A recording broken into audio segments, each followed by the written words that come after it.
Vamos a abarcar los siguientes ítems en la presente charla. Definición de lo que es parto pretérmino, hablar de los factores de riesgo, predicción y prevención, así como de la evaluación, el manejo, donde está incluido lo que es tocólisis y maduración pulmonar. Ya saben ustedes estos datos, qué es un embarazo pretérmino, qué es un embarazo a término y qué es un embarazo postérmino. Hay que tener la idea clara de qué se trata, sobre todo lo relacionado a lo que es el tema de hoy día. Y el embarazo pretérmino no es más que aquel embarazo que se da entre las 20 o 22 semanas, según la literatura, hasta antes de las 37 semanas, vale decir 36 semanas con 6 días. Hay muchas clasificaciones, una de estas es el pretérmino temprano y el pretérmino tardío. El tardío, por lo general, se ubica entre las 34 semanas a más y el temprano antes de las 34 semanas.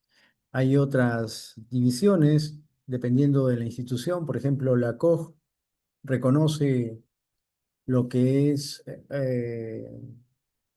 embarazo pretérmino tardío, es el que les he mencionado, 34 semanas hasta las 36 semanas con 6 días.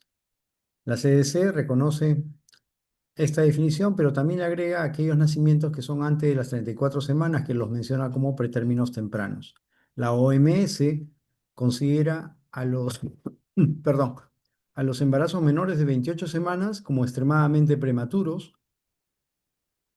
de 28 hasta antes de las 32 semanas, vale decir 31 semanas con 6 días, como muy prematuros. Y los de 32 semanas hasta las 36 semanas con 6 días, mezcla y hace un mix que son los prematuros moderados a tardíos. También hay que tener presente que esta clasificación no tiene una base funcional, simplemente es un concepto, ¿no? Y hay que diferenciar lo que es prematuridad.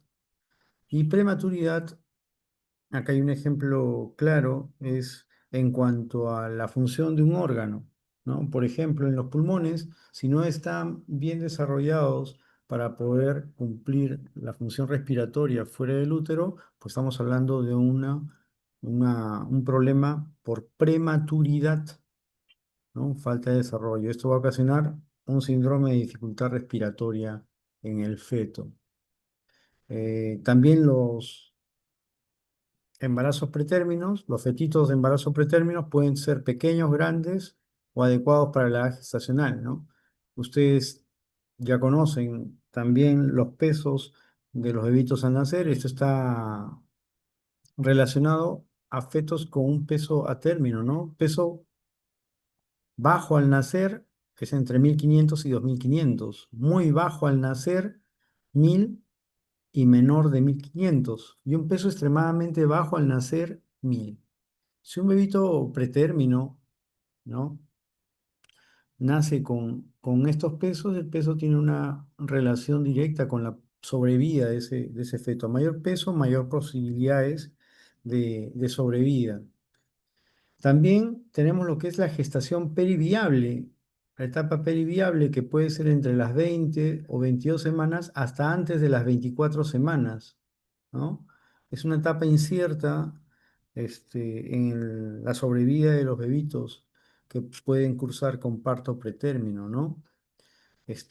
Prematuro extremo, muy prematuro, moderado temprano, que es el de 32 a 33 semanas con 6 días, y el tardío,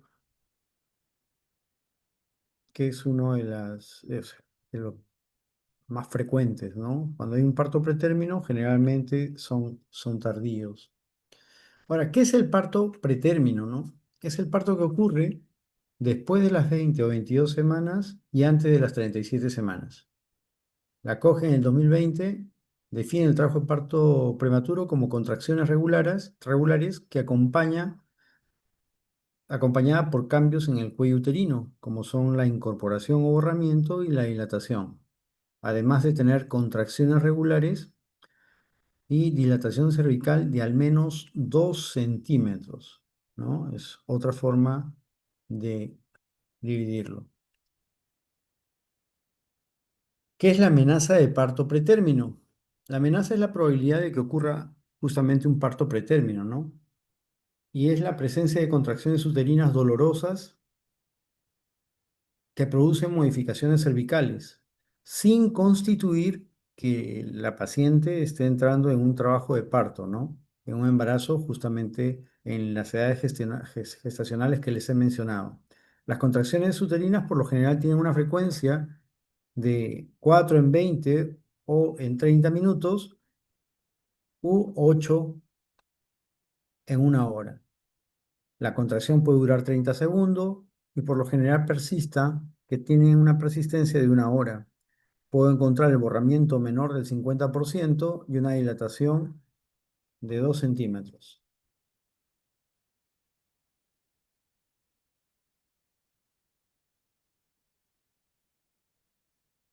La tasa de nacimiento pretérmino es un problema, no es nuevo, es un problema que ya viene de tiempo, afecta a todos los países desarrollados y subdesarrollados, y lo que se ve, perdón, actualmente es un incremento debido a los procedimientos de terapia reproductiva, los tratamientos de reproducción asistida que han aumentado pues el número de embarazos dobles, etcétera, ¿no? Miren que en Estados Unidos, como ha aumentado, ¿no? De un 10% a un 10,2%, y esto es al 2019. Probablemente esa tasa ya está mucho más alta. Esta estimación, o sea, la estimación obstétrica de la edad gestacional ha sido reemplazada por los datos en el momento del parto, ¿no? Nosotros sacamos la edad gestacional con la fecha última regla, la ecografía, etcétera, pero todos esos datos han sido reemplazados por la estimación por el examen físico, ¿no? El examen físico al momento de nacer determina pues el tiempo que tiene ese bebito en el momento del parto, ¿no? La data disponible pues no separa los nacimientos pretérminos de forma espontánea de aquellos que se realizan por indicación médica, llámese rotura prematura de membranas, preeclampsia o cualquier otra patología que tenga una indicación de parto pretérmino o de aquellos nacimientos de embarazos múltiples. Cuando hay embarazos múltiples, la probabilidad aumenta de tener un parto pretérmino. Se ha visto que hay un porcentaje o mayor en lo que es las mujeres de raza negra y para el 2019 la tasa era esta, ¿no? Europa 6%, Latinoamérica 7% y el Perú estaba como en la tasa de los estadounidenses, ¿no? Y lo que se menciona así, que debería pues analizarse los partos espontáneos, que de forma independiente, ¿no? De aquellos embarazos dobles o triples, hay que analizar la causa de lo que es un embarazo único, por qué es que se da el parto de forma en una etapa pretérmino. Este es un prematuro, ¿no? Un prematuro es un bebito cuyos órganos no se han desarrollado lo suficiente para poder sobrevivir fuera del vientre materno. Y se dice que hay una mayor sobrevida cuando los fetos alcanzan las 34 semanas o más. O sea, tiene mayor probabilidad de sobrevida fuera del vientre materno con menor cantidad de complicaciones aquellos bebitos que llegan a las 24 o más semanas. Es poco probable que ese bebito va a requerir una unidad de cuidados intensivos o va a tener los problemas propios de bebitos de menor edad gestacional. Eh, la prematuridad es la principal causa de morbilidad neonatal, 70% de las muertes neonatales, 75% de la morbilidad severa. Es causa de morbilidad a largo plazo, como complicaciones neurológicas. También altos costos sanitarios, lo que implica es mantener pues una unidad de cuidados intensivos funcionando las 24 horas, es tener una enfermera para cada bebito, ¿no? Cosa que no se da en nuestro medio. Y también es una importante causa de internación durante el embarazo, ¿no? La amenaza de parto pretérmino es una de las principales causas de hospitalización de una gestante.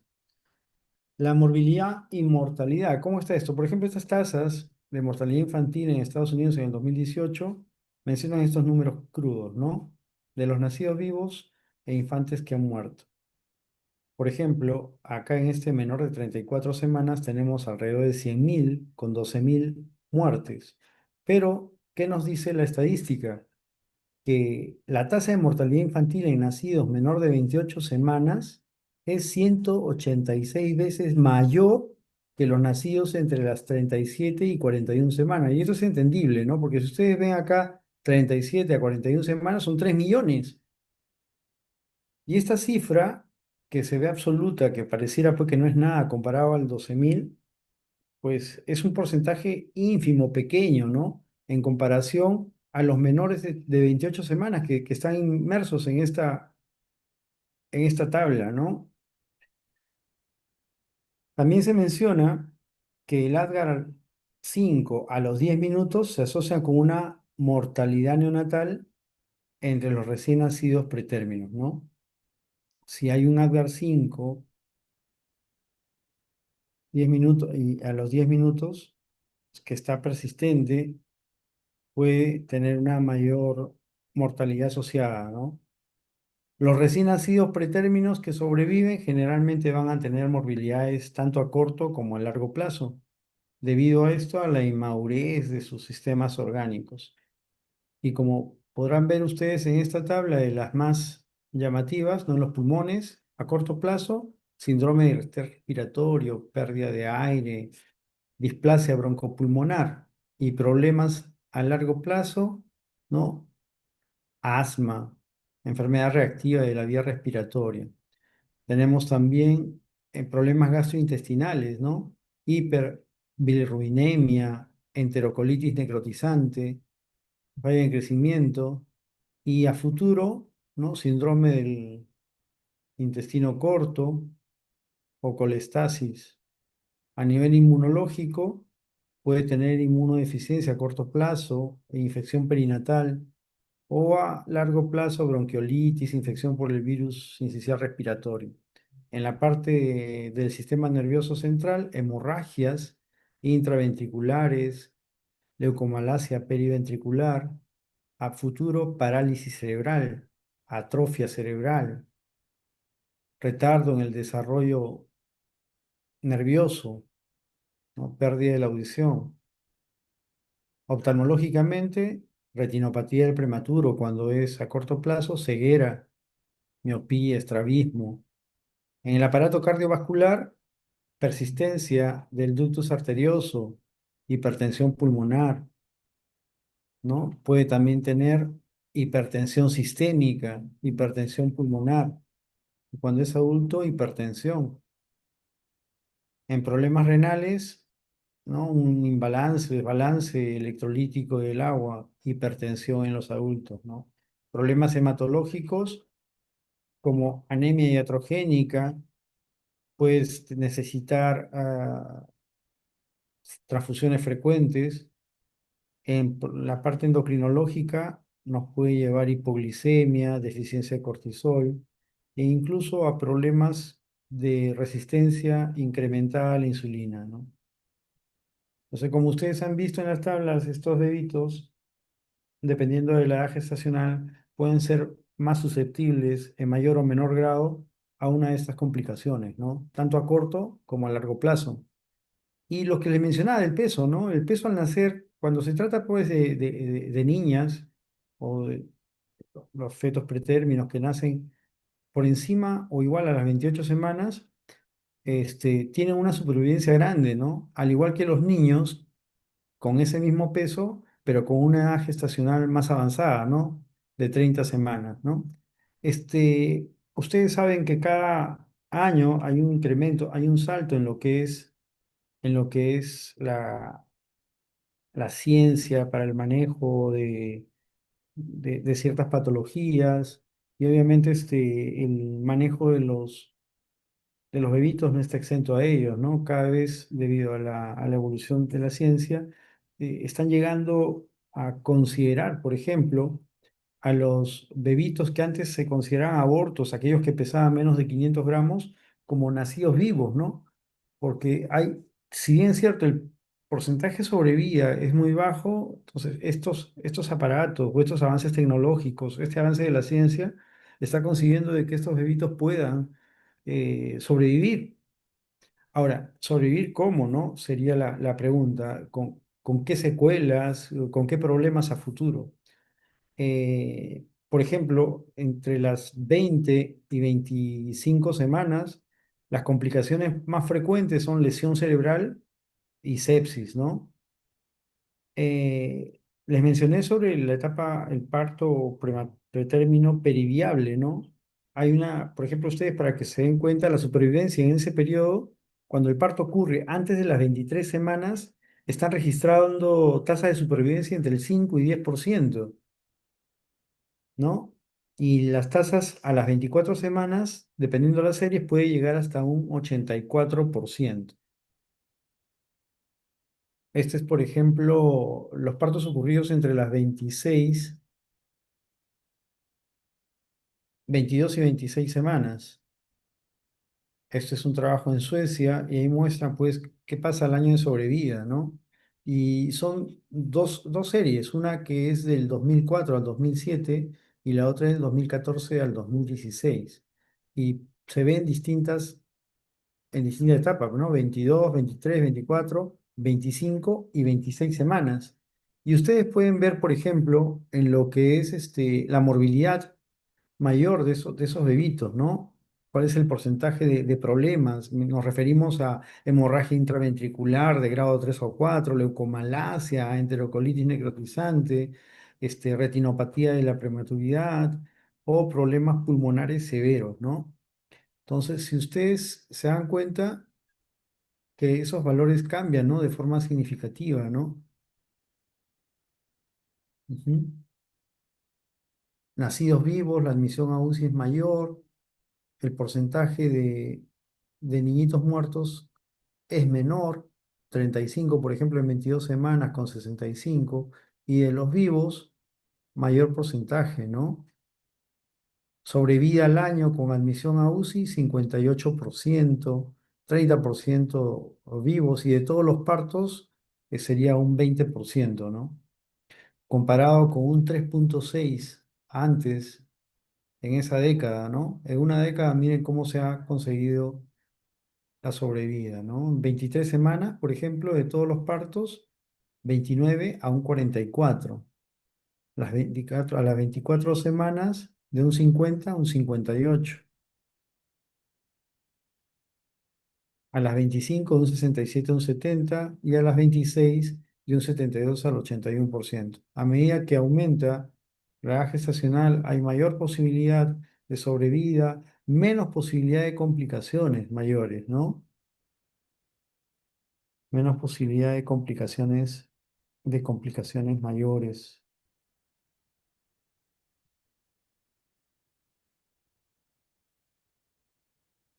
Antes, el consenso de atención obstétrica propuso que se debería considerar lo que es el parto por cesárea por indicación fetal entre las 23 y 24 semanas, ¿no? Este, no es tanto, eso no es tanto así, ¿no? Fue una propuesta, afortunadamente no se llevó o no es aceptada por todas las sociedades, ¿no? Científicas, debido a que le crearía mayor morbilidad a la madre cuando estos bebitos tienen una probabilidad escasa de sobrevida, ¿no? O por lo menos baja. Eso hay que diferenciarlo de, obviamente, en qué lugar estamos y quién es la paciente a la que vamos a ofrecer ello, ¿no? O sea, es muy difícil en nuestro medio poder ofrecer cesárea entre las 23 y 24 semanas cuando la sobrevida es casi nula. Por lo general, en términos obstétricos, a partir de las 25 semanas, sí y se ofrece, está recomendado realizar cesárea, ¿no? Acá está lo que les estaba comentando, no se ofrece cesárea para indicaciones fetales entre las 23 semanas y a las 24 tampoco, ¿no? Aunque hay una consideración de que si se estima de que el feto pesa 750 gramos o más, el peso es muy importante y determina mucho el manejo y la sobrevida de estos bebitos, ¿no? y generalmente se pone en práctica el internamiento de estos bebitos, ¿no? Un tratamiento obstétrico intensivo en caso de que haya restricción de crecimiento. La atención, como les mencioné, siempre debe ser individualizada y centrada en la paciente. El 20% de estas pacientes tienen una morbilidad grave durante el parto en el periodo periviable, ¿no?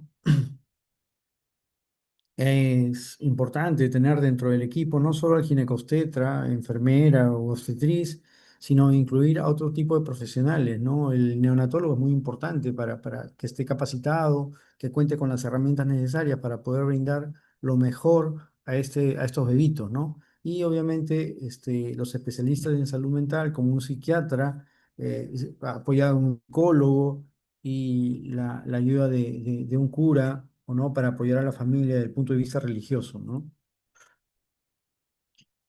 Este es cuando hay amenaza de parto pretérmino, lo que no se recomienda, algo que se considera y lo que sí es recomendado, ¿no? Por ejemplo, a partir de las 24 semanas es recomendado poder realizar la resucitación, dar terapia corticosteroide, hacer tocólisis para permitir que reciba corticoides, ¿no? El sulfato de magnesio para neuroprotección, dar antibiótico y profilaxis contra el estreptococo del grupo B. Acá, la cesárea por indicación fetal ponen recomendado, pero este recomendado es a partir de las 25 semanas, más no así de las 24.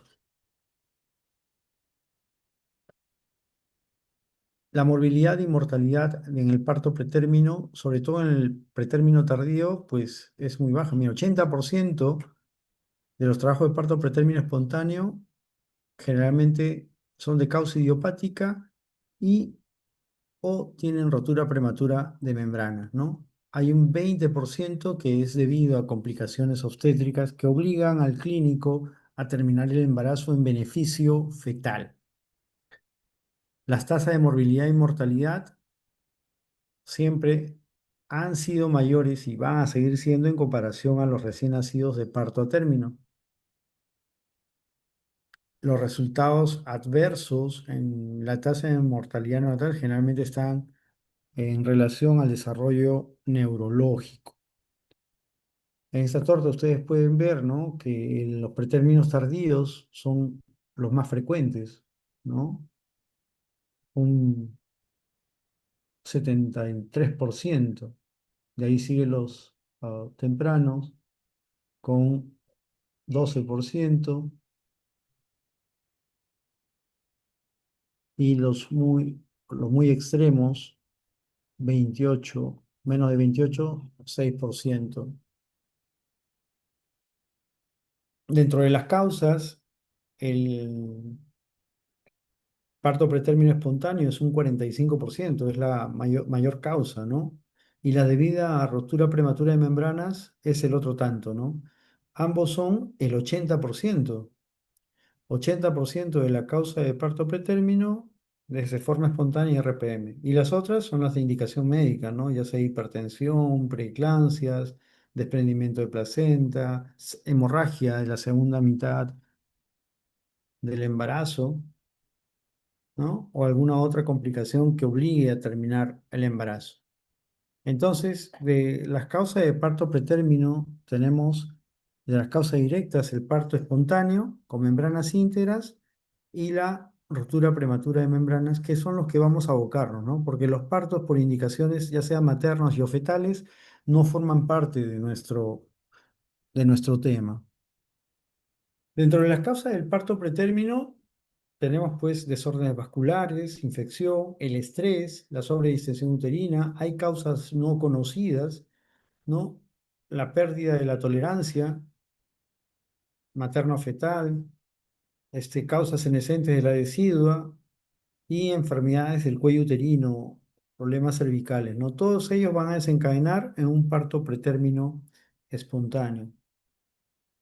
Entonces, la sobredistensión uterina, que es un estrés mecánico, ¿no? Del miometrio, y esto va a producir una cascada endocrina que va a llevar a un proceso inflamatorio y a la presencia de contracciones. En quienes vemos sobre en pacientes que tengan polidramnios Ahí también vienen los embarazos múltiples. Hay una sobredistensión del abdomen y eso nos va a llevar a un parto pretérmino. La disfunción cervical, estreptococo de grupo B, una infección presente o un germen presente en la vagina de algunas mujeres. Esta produce pues hialuronidasa, que es una enzima que va a degradar el hialurano y reduce la competencia mecánica del cuello uterino. Hay también mutaciones genéticas del colágeno, proteínas, que son un factor de riesgo para la insuficiencia cervical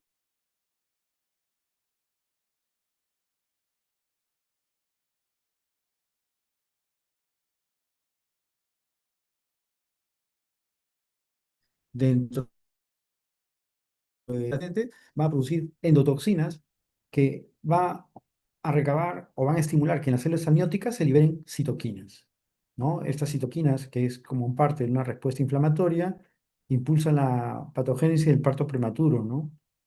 Van a producirse lipopolisacáridos y otras toxinas bacterianas que son reconocidos por receptores como los receptores tipo pH, ¿no? Y estos van a inducir la cascada inflamatoria con la liberación de interleuquina 8, la interleuquina 1 beta. Estas citoquinas son producidas por células inmunitarias, ¿no? Como leucocitos, etcétera, y por las células del cuello uterino, la decidua, líquido amniótico, las membranas o el propio feto. eh, Parto pretérmino espontáneo, entonces hemos visto que la producción de esta interleuquina 1 beta, inducida por los lipopolisacáridos, va a aumentar la síntesis de qué? De interleuquina 6 y 8 y el factor de necrosis tumoral alfa. Va a haber proliferación, activación y migración de leucocitos. O sea, muy aparte de los leucocitos que son liberados por las membranas o que por las células que inmersas en el líquido amniótico, va a captarse leucocitos de otras zonas, ¿no? Que van a ir a controlar una zona y eso pues va a producir mayor cantidad de citoquinas, ¿no? Hay modificaciones en las proteínas de la matriz extracelular, efectos mitogénicos y citotóxicos como la fiebre y respuestas de fase aguda.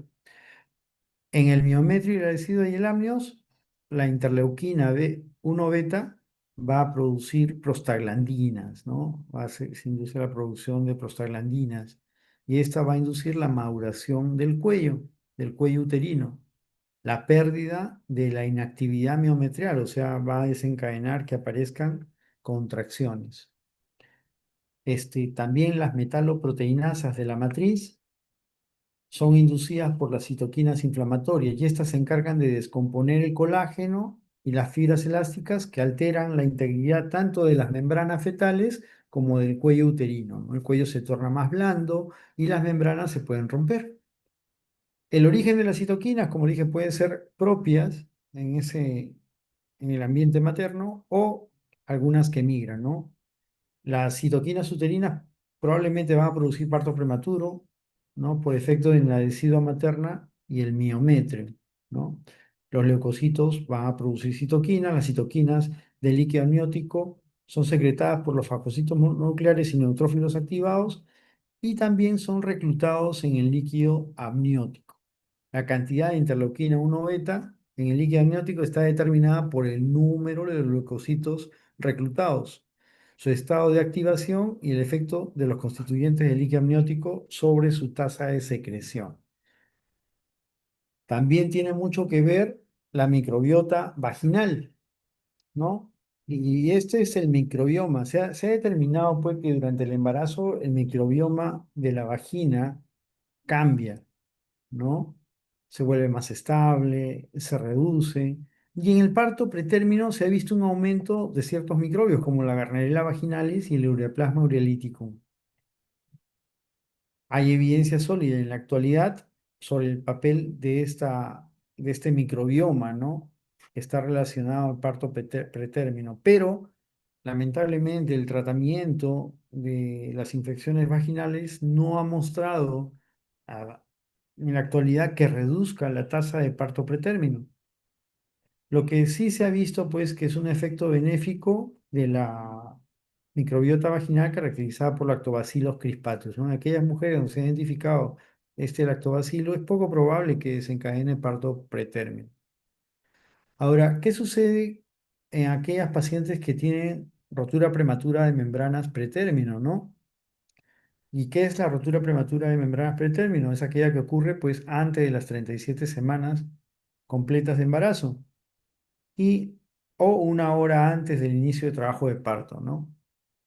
Las causas son varias, ¿no? Pero la infección intrauterina, el daño del ADN inducido por estrés, la senescencia celular prematura son los más importantes.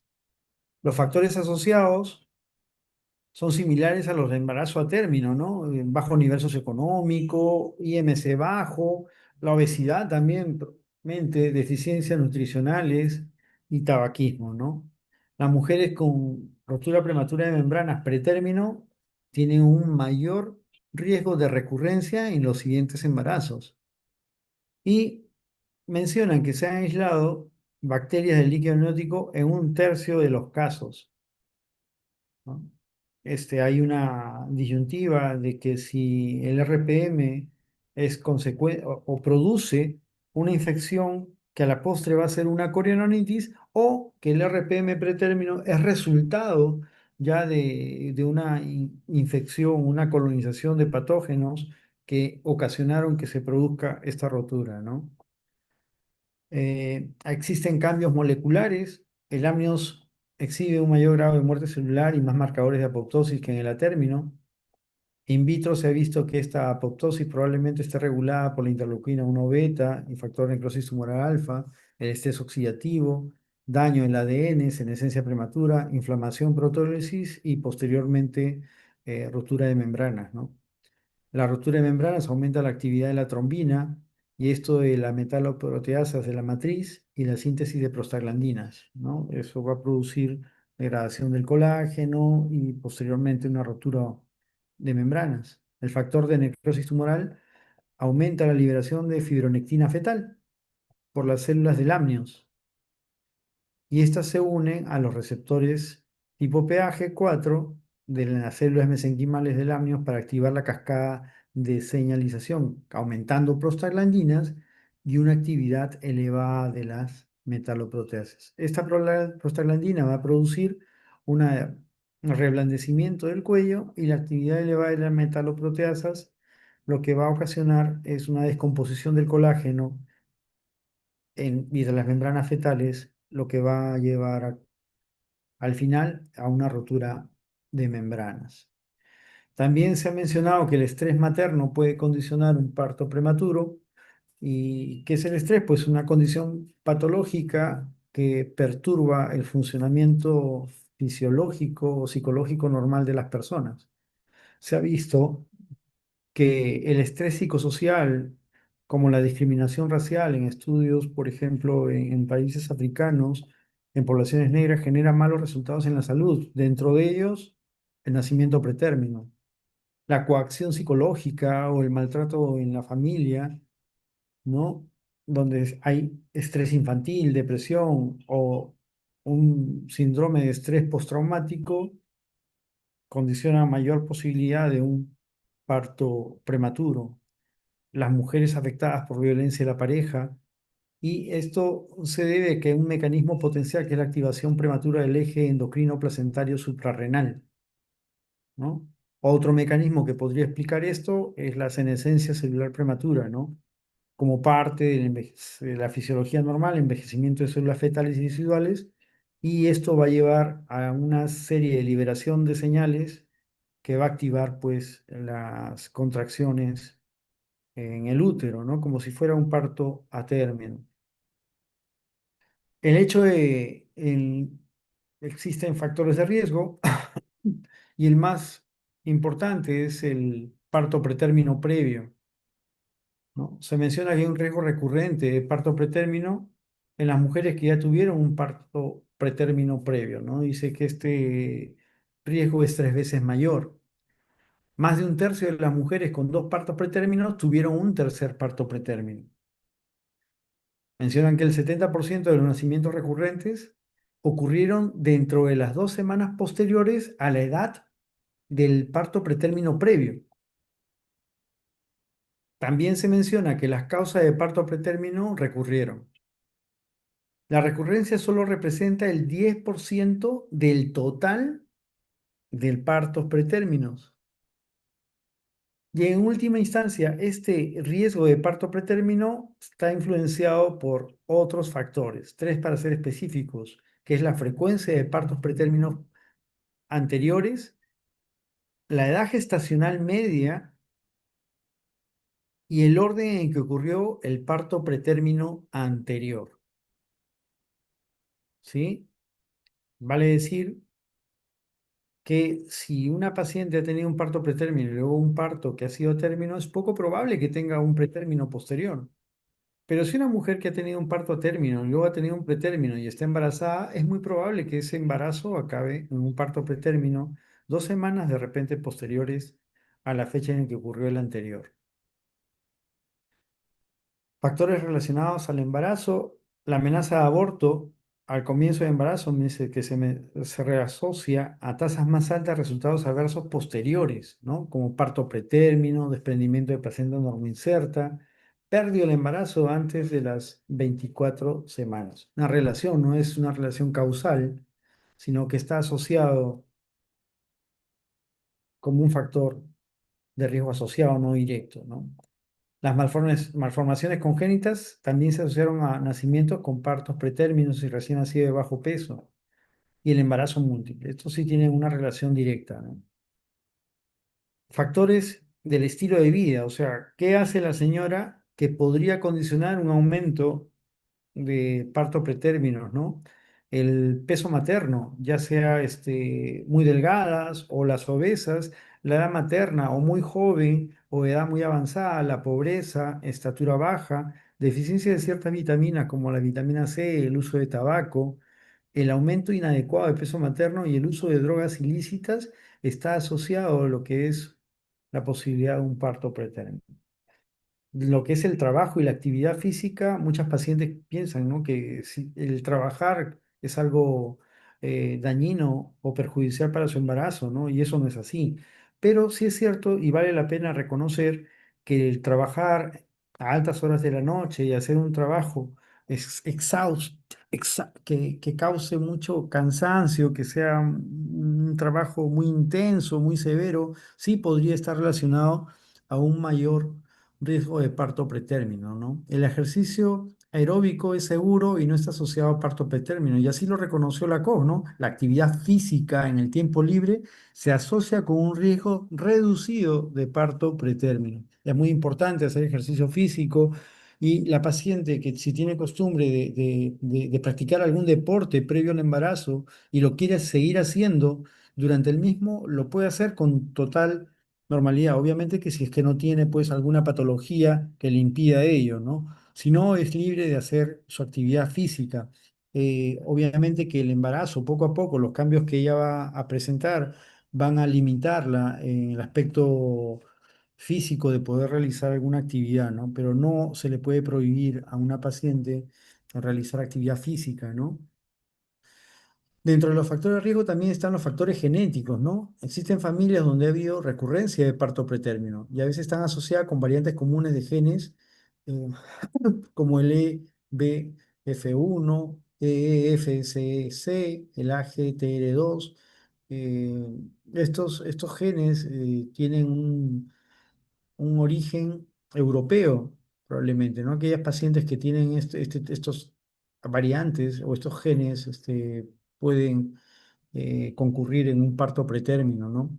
Se decía que la enfermedad periodontal, dentro de ella la gingivitis, causa un parto pretérmino, ¿no? En cierto tiempo se hacía un enfoque a la paciente gestante de que tenía que pasar por el odontólogo sí o sí, de forma obligatoria, ¿no? Para que tenga pues su dentadura ningún proceso infeccioso. Pero en el tiempo se ha tratado pues estos problemas y la tasa de parto pretérmino sigue igual, o sea, no ha habido una disminución de la tasa de partos pretérminos. También el periodo intergenésico corto en relación a un parto pretérmino previo. Si una mujer ha tenido un parto pretérmino y luego de un o antes de del año sale gestando, es probable que tenga otro parto pretérmino. La infección, ¿no? Es una de las causas o factores de riesgo, sí, asociados a lo que es parto pretérmino. Aún así, no se recomienda la profilaxis antibiótica en los embarazos normales, ¿no? Tampoco se ha visto que la vaginosis bacteriana, si bien es cierto, se ha demostrado su asociación con el trabajo de parto pretérmino, la rotura de membranas, incluso la presencia de corionionitis, ¿no? Lamentablemente, pues, las pruebas de detección y los tratamientos precoces no han evitado que ocurran partos pretérminos.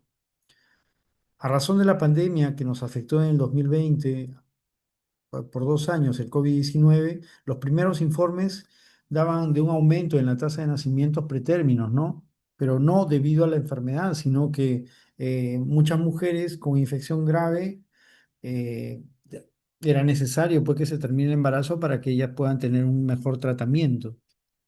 Aún así, en la mayoría de series, no se vio que este COVID-19 fuera la causa de partos prematuros, ¿no? Muchos de los prematuros que hubieron fueron por indicación médica, ¿no? Y a veces una indicación médica que no estaba sustentada en la información que se tenía en ese momento. Entonces, tenemos esta tabla que menciona factores que pueden contribuir a la génesis del parto pretérmino, ¿no? El antecedente de parto pretérmino previo, los estilos de vida, factor genético, como les he mencionado, infecciones, y bueno, ya les dije la enfermedad periodontal y el intervalo,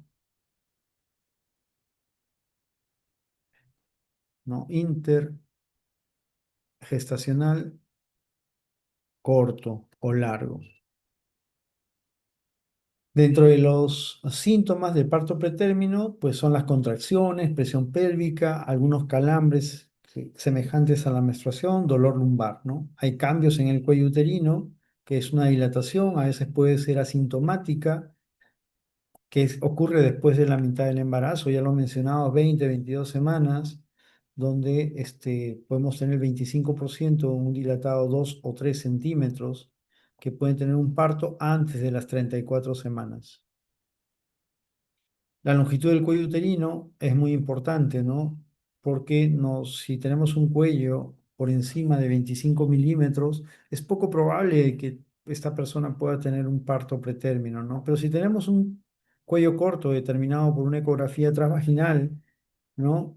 Antes de las 16 semanas, nos puede orientar a que esta paciente probablemente en un futuro se vea afectada por un parto pretérmino, ¿no? También diagnosticar la insuficiencia cervical, ¿no? Que es una patología del cuello, ¿no? Antes, por ejemplo, se postulaba la vigilancia uterina ambulatoria, ¿no?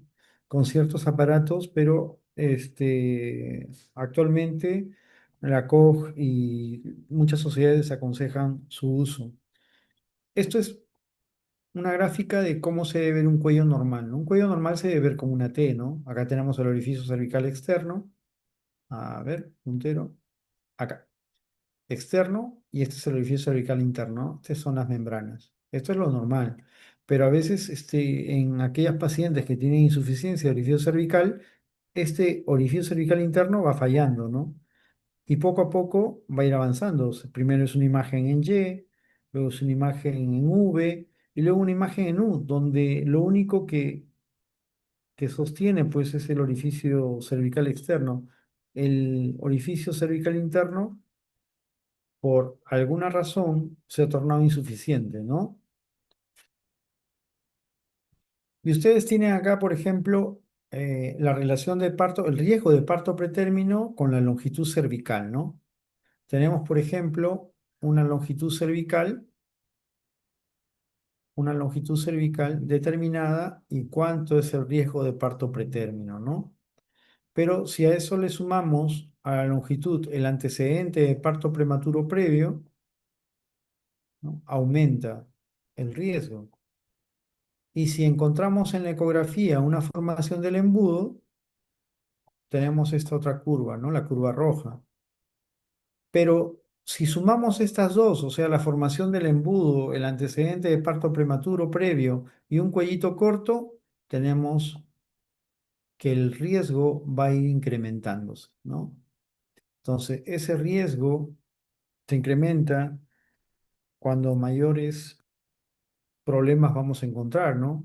Un cervix corto, el antecedente de un parto prematuro previo, un orificio cervical interno insuficiente, ¿no? El- la mezcla de todo esto, pues, condiciona mayor riesgo. ¿Existen pruebas o biomarcadores para predecir que puede tener una paciente un parto pretérmino?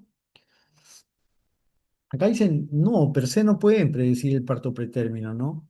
Pero sí existe un valor que es muy importante en estas pruebas, ¿no? Acá tenemos factor de necrosis, perdón, fibronectina fetal, tenemos el factor de crecimiento ligado a la proteína 1 similar a la insulina fosforilada, tenemos la alfa microglobulina 1 placentaria, y ustedes pueden ver, pues, la sensibilidad, ¿no? Miren, uno siempre mira sensibilidad, uy, es alta.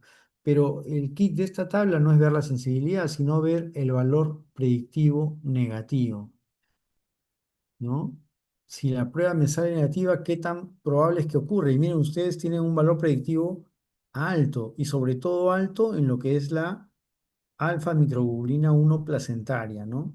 A los 7 días, 97%, 93% a los 14 días. Esta es una de las pruebas más sensibles. Aún así, los colegas piden fibronectina fetal alta, fibronectina fetal, perdón, en la secreción vaginal, y si sale mayor o igual, es positiva o mayor a 50 nanogramos por mililitros en este periodo de tiempo, 8 o 22 semanas, puede ser un factor predictivo de parto pretérmino.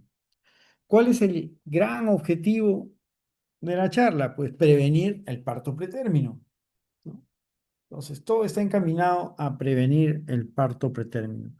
¿Conocemos las causas? Bueno, las causas así para determinar cuál es la razón por la cual se desencadena todo esto, pues no se sabe. Si no, no habría parto pretérmino, ¿no? ¿Y por qué aumenta? Porque hay mayor población, hay un incremento en el uso de terapias de reproducción asistida y hay más patologías que aparecen tempranamente que obligan al clínico pues a terminar un embarazo. Las estrategias, por ejemplo, postular el cerclaje cervical, ¿no? Cuando hay una pérdida recurrente del embarazo en el segundo trimestre con insuficiencia del servicio cervical, pues se pone cerclaje. También se han recomendado cuando hay cervix corto o hay cerclaje de emergencia cuando hay una insuficiencia del servicio cervical que produce una amenaza de parto pretérmino. La COG, ¿qué dice al respecto?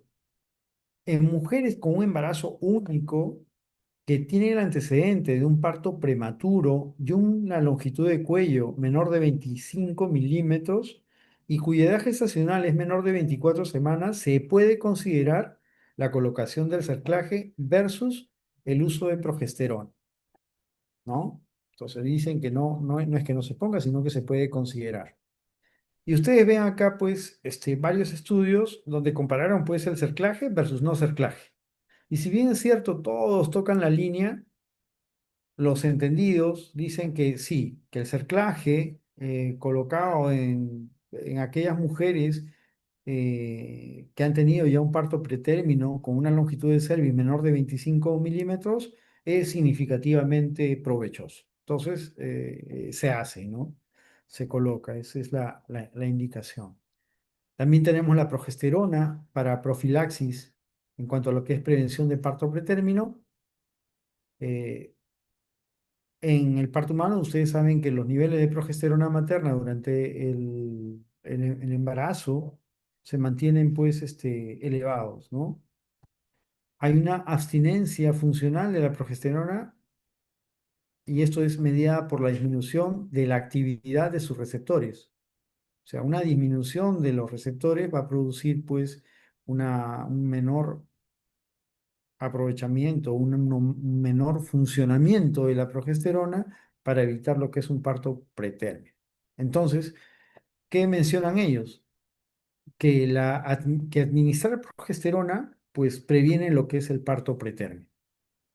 Más progesterona, ¿no? Y dentro de ellos estudiaron pues el caproato de 17 alfa hidroxiprogesterona y también la progesterona micronizada o aquella administrada por vía vaginal. La COG y la Sociedad de Medicina Materno-Fetal, ¿no? Dijeron que la prevención del parto prematuro en mujeres con antecedentes de algún parto pretérmino previo y que no habían tenido, o aquellas que no habían tenido ningún parto prematuro previo, pero que tenían un cuello corto identificado por ecografía, se pueden ver beneficiadas, ¿no? Entonces, vamos a hablar de lo que es la 17 hidroxiprogesterona caproato o caproato de 17 hidroxiprogesterona. Este compuesto fue aprobado por la FDA según un estudio de la red de la Unidad de Medicina Materno-Fetal. Se vio que había una recurrencia de parto pretérmino disminuida con relación al placebo, ¿no? 36% de recurrencia y el placebo tenía 55%.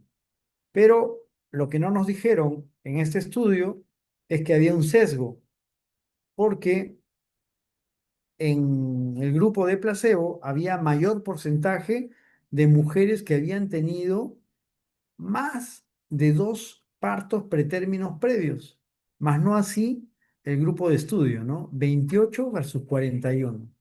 La dosis que se colocó era una dosis empírica de 250 miligramos. La marca era Makena y el medicamento era caro. El metabolismo de este caproato de 17 hidroxiprogesterona es desconocido. Utiliza el sistema enzimático CYP3A, que si hay inhibición o insuficiencia hepática, no se ve afectado, ¿no? Hay una afinidad de 30%, la vida media de 16 días y atraviesa la barrera placentaria hasta los 44 días. Se hicieron otros estudios de este principio activo, como el estudio PROLONG, y se descubrió que este medicamento carece de eficacia para prevenir el parto pretérmino recurrente. Aún así, la ACOG, en sus publicaciones en el 2019 y 2021, y la Sociedad de Medicina Materno-Fetal en el 2020, respaldaron su uso, ¿no? Para la prevención de partos recurrentes en mujeres con embarazos únicos. Pero no podían ocultar pues los hallazgos de ese estudio, ¿no? Ustedes ven acá caproato de 17 hidroxiprogesterona y el placebo, ¿no? Mujeres que no recibieron absolutamente nada. Y como ustedes pueden ver en las cifras que están entre paréntesis, ¿no? La población fue similar, espontáneos, hubo en la misma cantidad, ¿no? De partos indicados pretérmino, también la misma cantidad. Había más población en lo que es aquellos que recibieron caproato de hidroxiprogesterona, ¿no? Y también, miren, parto pretérmino antes de las 20, de las 37, espontáneo indicado, número de análisis, ¿tá?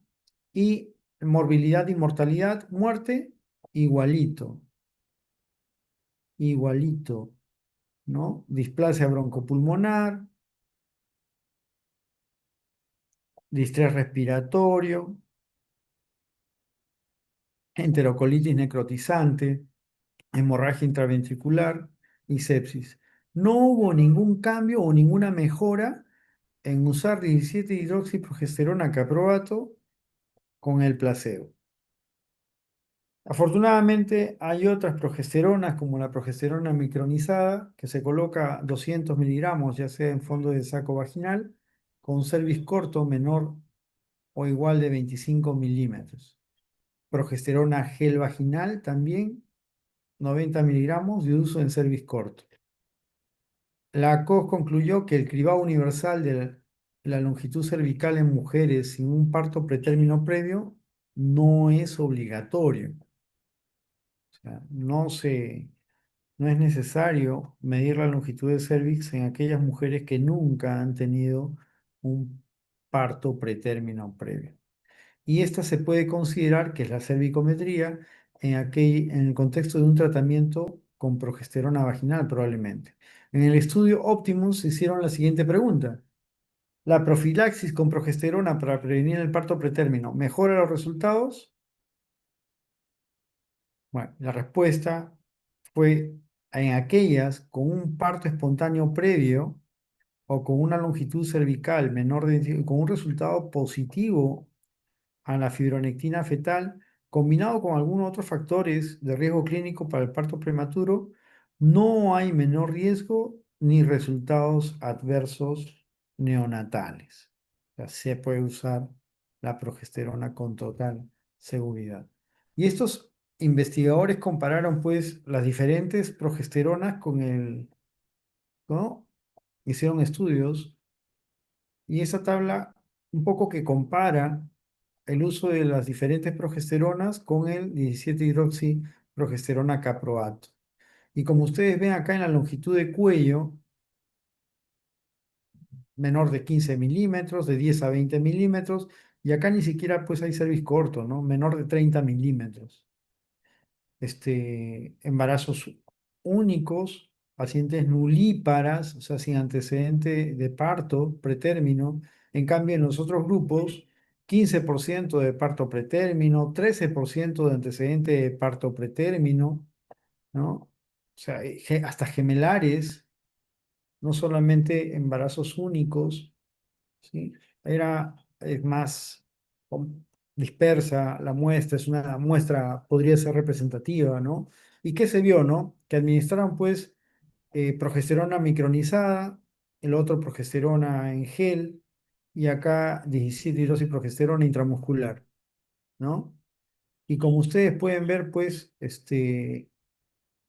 progesterona versus placebo, pues, dar progesterona micronizada disminuyó la posibilidad de parto pretérmino, ¿no? Igual en el otro, ¿no? 9% de grupo de estudio, 16% de grupo control, más no en este estudio de Grossman del 2012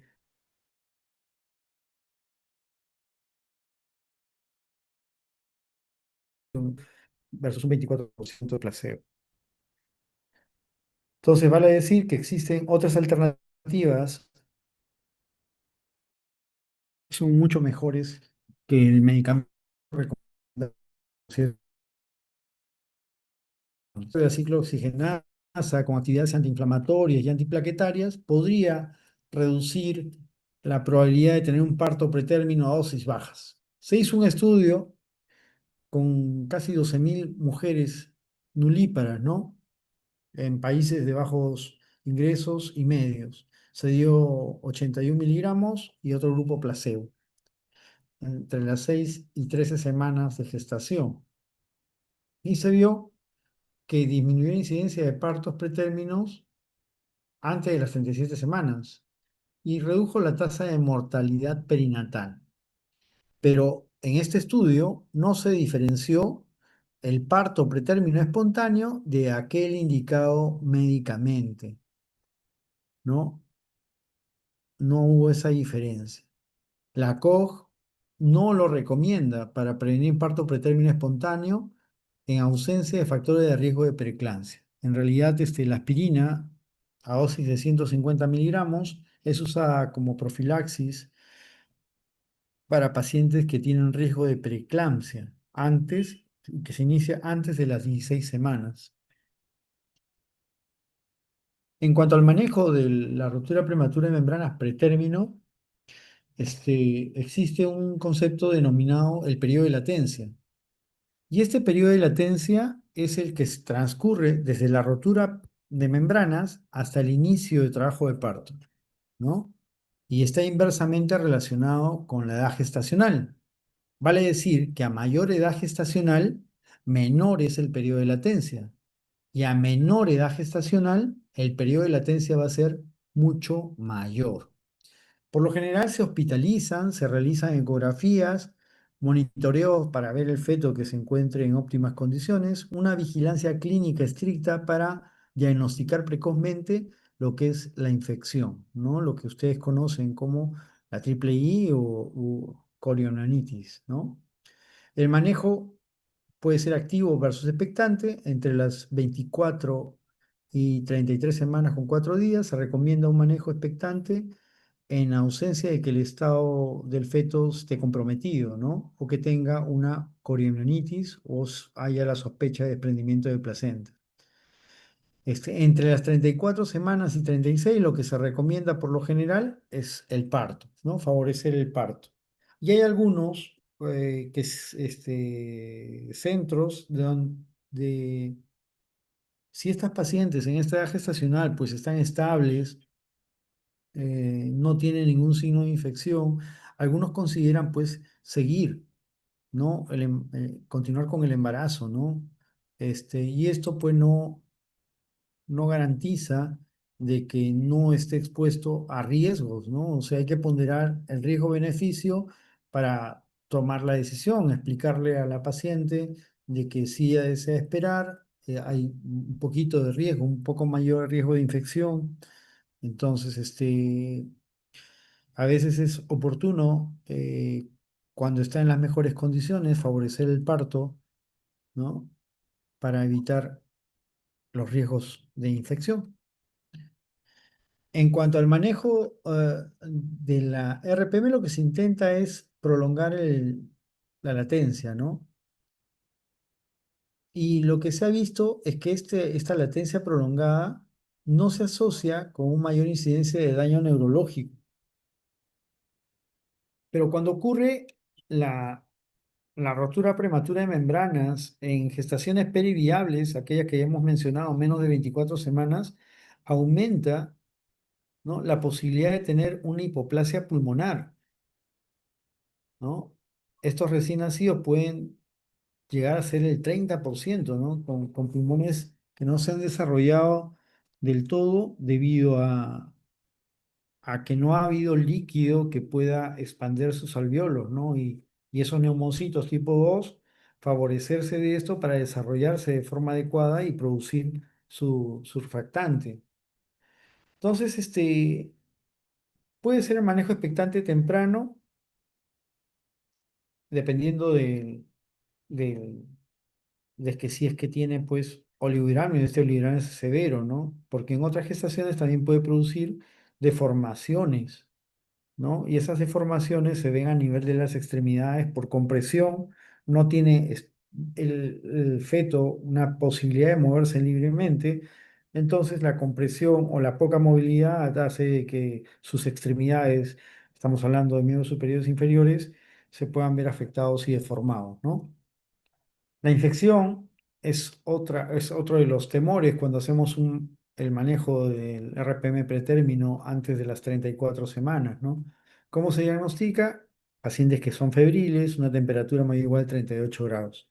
En el 2015, ¿no?, Nietzsche sugirió cambiar el nombre de esta afección a infección e inflamación intramniótica, la triple I. La COG ha ido revisando las definiciones como los umbrales de temperatura para la infección intramniótica.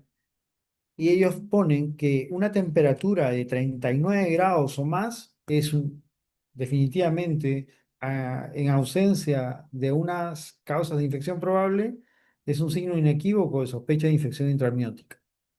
En cambio, cuando hay temperaturas de 38 a 38,9, se le tiene que sumar algún factor de riesgo clínico, ¿no? Para poder determinar de que si de este paciente puede tener corionitis, ¿no? Como por ejemplo el hemograma, alteración en el monitoreo fetal, el teñido de líquido amniótico con meconio, ¿no? Puede ser uno de los signos que me hagan sospechar de que esta paciente puede tener una corionitis. Una fiebre materna aislada es cualquier temperatura entre 38 y 38,9, pero no hay factores de riesgo asociados, ¿no? O sea, esta paciente no tiene por rotura prematura de membranas, no hay un hemograma alterado, etcétera. Entonces, es poco probable que se trate de una corionitis, pero aún así, una paciente que tiene una fiebre que no tiene una causa explicable en ese momento, pues se debe considerar que tiene una corionitis y manejarla como tal. Hay mayor incidencia de sepsis, dificultad respiratoria, convulsiones, hemorragia intraventricular y leucomalacia periventricular en los niñitos que tienen pues infección, cuya madre está cursando con una coriononitis. También mayores tasas de parálisis cerebral. En cuanto al tratamiento, por ejemplo, se revisaron 3 ensayos, evaluaron el uso de antibióticos antes de las 35 semanas y solo 3 de 10 resultados mencionaron que estos son posiblemente benéficos, ¿no?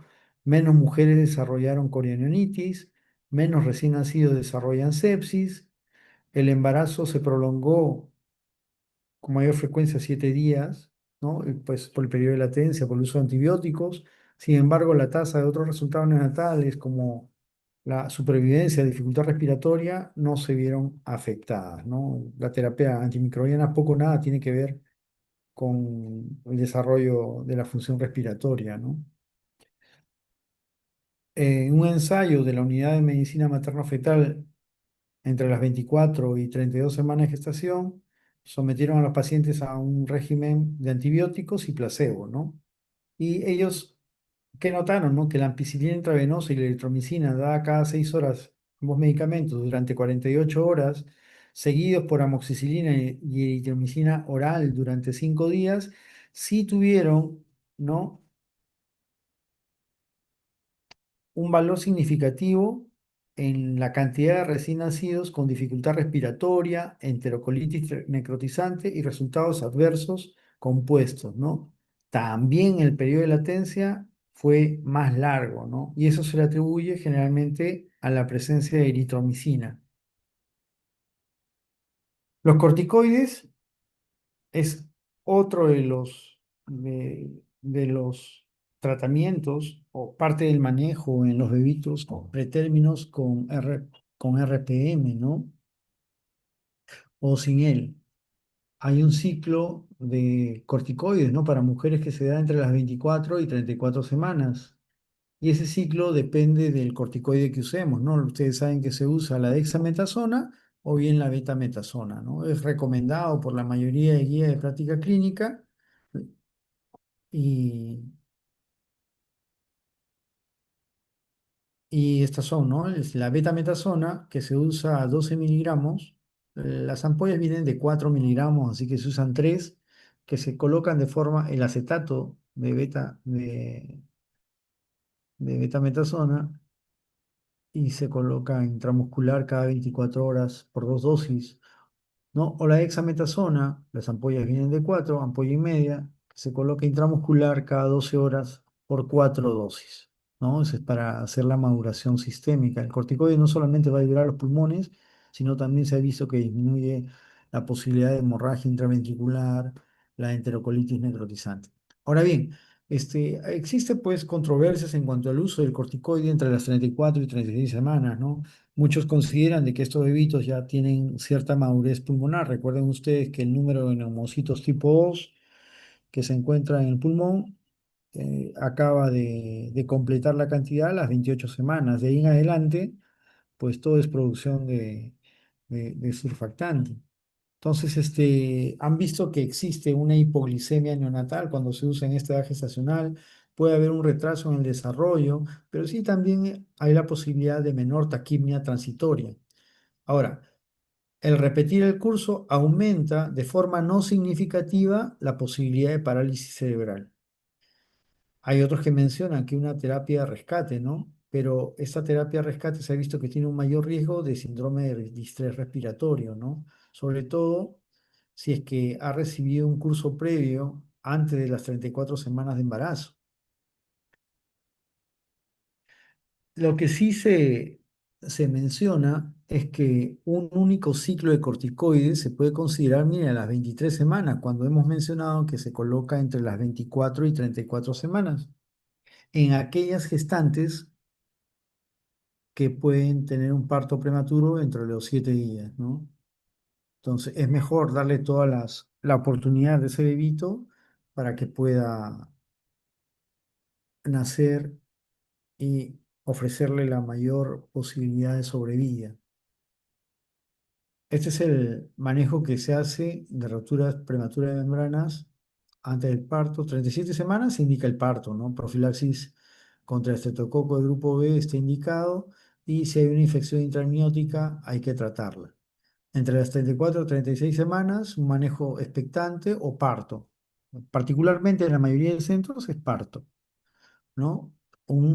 Acá le ponen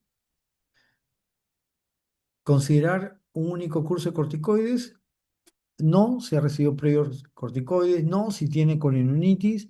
Mayor 24 horas anticipadas a la administración del parto o menos de 7 días anticipados de la última administración al parto, ¿no? Está indicado la profilaxis de estreptococo de grupo B a aquellos pacientes que se hacen manejo expectante, ¿no? Y tratamiento de la infección intramniótica. De las 24 a 33 semanas, manejo expectante sí o sí, ¿no? No hay una indicación materna, si es que no hay indicación materna o fetal de terminar el embarazo, ¿no? Se hace las interconsultas al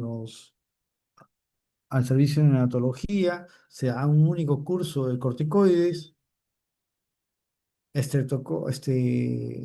profilaxis, acá también dice screening de estreptococo grupo B, que no se hace en nuestro medio, eh, antibióticos para prolongar el periodo de latencia y que puedan recibir su corticoide, ¿no? Neuroprotección con sulfato de magnesio.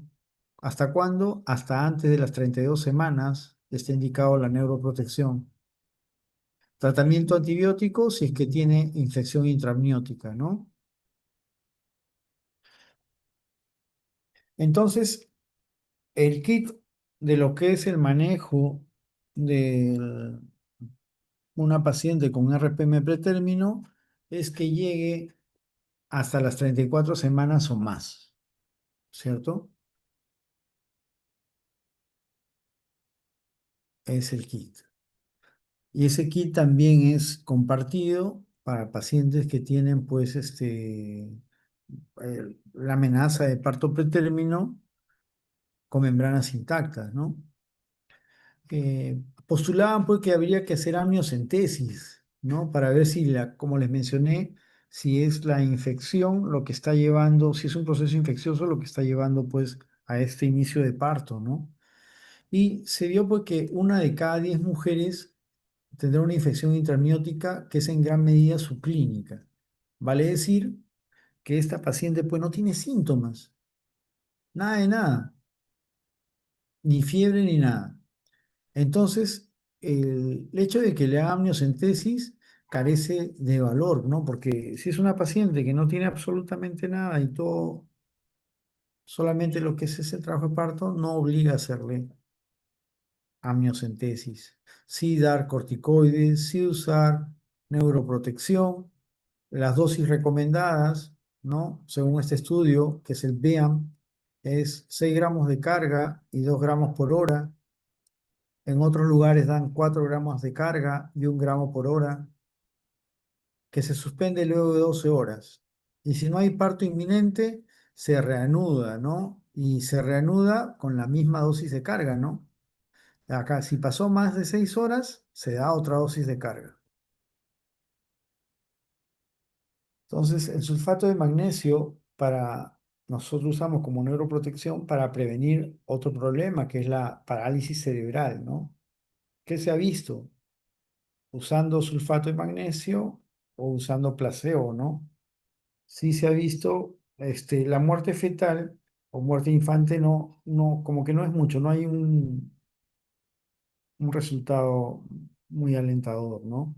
Pero en cuanto a parálisis cerebral severa moderada, en bebés que están por debajo de 28 a 31 semanas, miren, ¿no? 2,7 versus un 6%.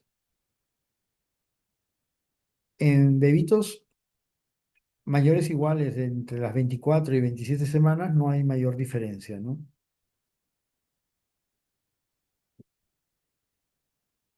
No hay mayor diferencia.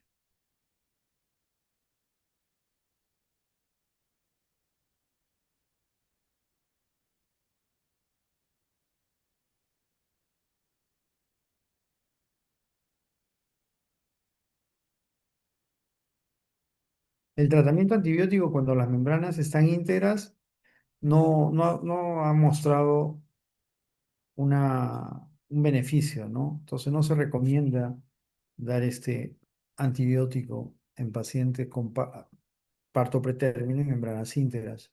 El reposo en cama tampoco se recomienda. El uso de pesarios, no hay evidencia que respalde su uso en pacientes que tienen un cuello corto. Cerclaje de emergencia en mujeres con trabajo de parto y cambios cervicales activos está contraindicado, ¿no? Citocólisis, obviamente para ganar tiempo, para el uso de corticoides o el traslado a un establecimiento de mayor nivel que proporcione pues a esa señora que es las mejores oportunidades para la atención de su bebé. Se pueden usar agonistas, receptores beta-adrenérgicos como la ritodrina, terbutalina. eh, Generalmente su uso hospitalario es a corto plazo como tocolítico y terapia de la digestión uterina a dosis de 0,25 subcutáneo. Sulfato de magnesio, ¿no? Se ha visto que el sulfato de magnesio puede producir adelgazamiento en los huesos y fractura en fetos expuestos por más de 5 a 7 días. Por eso que los periodos en que se da son periodos cortos, ¿no? Inhibidores de la prostaglandina como la indometacina pueden provocar el cierre del ductus arterioso. Los bloqueadores de los canales de calcio como el nifedipino siguen siendo los más inocuos, ¿no? El nifedipino es uno de los medicamentos que tienen, si no es poca o nulos efectos adversos, ¿no? Hay otros agentes como el atosiban y el óxido nítrico, ¿no? Ustedes ven acá una tabla donde están, pues, los diferentes medicamentos que nosotros usamos para tratar de ceder o disminuir las contracciones, ¿no? Hay efectos maternos y hay efectos como los que menciona acá, el efecto que produce, por ejemplo, el nifedipino, ¿no? Sin efectos adversos conocidos. Es el más, el mejor, ¿no? El mejor por lo que no produce nada al feto. Entonces, en lo que es el trabajo de parto y en la atención del parto, o sea, hemos tratado de prevenir, hemos dado antibióticos, corticoides en las pacientes con RPM, hemos dado corticoides en las pacientes con membranas ínteras e investigado alguna causa del por qué se está dando el parto pretérmino, hemos puesto neuroprotección y a pesar de eso, pues las contracciones siguen, ¿no? Entonces se hace un monitoreo electrónico continuo. Hay que tener especial cuidado cuando el feto tiene taquicardia fetal o también la madre, ¿no? Porque en pacientes que han tenido rotura de membranas, esto podría sugerir porque tenga pues una infección intramniótica, ¿no? Y eso es el preludio para sepsis a futuro, ¿no? O sepsis de la mamá. La acidemia intraparto puede intensificar algunas de las complicaciones neonatales, generalmente aquellas atribuidas al parto pretérmino en recién nacido con menos de 34 semanas de gestación, un pH de la arteria umbilical menor de 7. Las infecciones por el estreptococo de grupo B son frecuentes y peligrosas en el recién nacido prematuro y se debe proporcionar profilaxis, sobre todo en aquellas pacientes con RPM. Para el parto, los resultados los datos de los resultados perinatales no respaldan la episiotomía de rutina, o sea, no es que la episiotomía me va a favorecer que el bebito pues tenga menos problemas. La, el- la hemorragia intraventricular no se da porque el bebito pasa por el canal del parto, se da por problemas de oxigenación. La hipoxia sí puede causar una hemorragia intraventricular, ¿no? Tampoco contraindica, ¿no? No es que nosotros debemos el uso de forceps en estos bebés, ¿no? No respaldan los datos el uso de forceps. Entonces, ¿qué necesitamos para la atención del parto? Personal competente en técnicas de reanimación para los bebitos, ¿no? O sea, un equipo de neonatólogos entendidos y que estén predispuestos a dar la atención inmediata al recién nacido, ¿no? Y reanimarlo si es que lo requiere. hay obviamente, una mejor tasa de, de supervivencia para los bebitos que si nacen pues en un hospital de, de, de mayor nivel, ¿no? En esto de, como San Bartolomé, la maternidad, ¿no? No así pues en una posta o en provincias. Entonces, cuando hay la posibilidad, ¿no? Nosotros también tenemos que ver la posibilidad de aceptar estos bebitos donde más se puede hacer por ellos, en Lima, en estos hospitales grandes, y no dejarlos pues sin esa posibilidad de tener una atención especializada, ¿no? Los recién nacidos prematuros generalmente presentan un sangrado, ¿no? En la matriz germinal intracraneal, ¿no? Que puede extenderse a una hemorragia intraventricular más grave. Acá lo que les comenté, ¿no? Se planteó la hipótesis de que el parto por cesárea evita el trauma del trabajo de parto vaginal, ¿no? Y esto no ha sido pues validado, ¿no? El parto por cesárea solamente está reservado para el diagnóstico obstétrico, ¿no? Muchas gracias. ¿Alguna pregunta? Otra clase ahora. Así que gracias por su atención.